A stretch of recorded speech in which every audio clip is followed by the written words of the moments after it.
Good morning, punduhan ng Obando. Ito, walang pakyawin, ayan. Pero ang tinda nila ngayon, santambak na alimasag. Oh. Ayan, tinda ni tatay.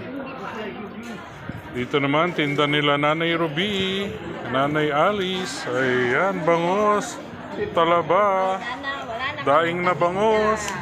Oh, meron pa, oh. Talimusak. Tatampal. Magkano talimusak na eh? Talimusak. Oh, mura lang ang talimusak. Oh, ayan ang mga isda. Ayan, walang pundo nga yan. Kay Nanay Milen, oh, puro alimasag. Oh, may bagyo kasi, masama ang panahon, oh. Ayan, alimangong ba to? Nabili to kahapon ni Nanay Tigapanghulo eh. Ayan o, maganda naman. Pataba ng alimasag. Oh. May mura, may mahal. Ayan, tahong, sunog. Ito yung isdang sunog. Tama na, Nay. Ayan, pangatin. Mag-seafoods kayo. Kay gagandang hipon, swahe, oh. Tinda ni ate, oh. Ayan, dito si ate. Ayan, nakikita nyo. Siya, puntahan nyo dito. Yung nagtatanong ng mga hipon swahe. Oh, ayan, oh. Fresh na fresh. Oh. Alimasag. Oh, ayan, mga tinda.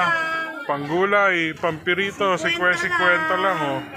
Walang pakyawin niya lang. May malaking ulang ba to? Ano? Ang tawag? Lobster. Lobster. Ayan ang mga tinda. Bangus. Bisugo. Oh. Ay, syempre. Oh, tilapia. Noon. Ubus na. Isang beses. Vanessa laging nagchat-chat sa ulang niya. Nagchat siya huli. Paano huli niya na rin nakita yung post mo? 5 araw lang, ubus na. Baka ako yung anak ni Soli. Oo, maulang lang yun. Oh, ayan, tahong. Maraming tahong. Talaba. Oh, suso. Sinabing 120 ka lahati yun. Oh. Talaba, tahong na talop. Hindi kayo nagkakintindi. Bagoong.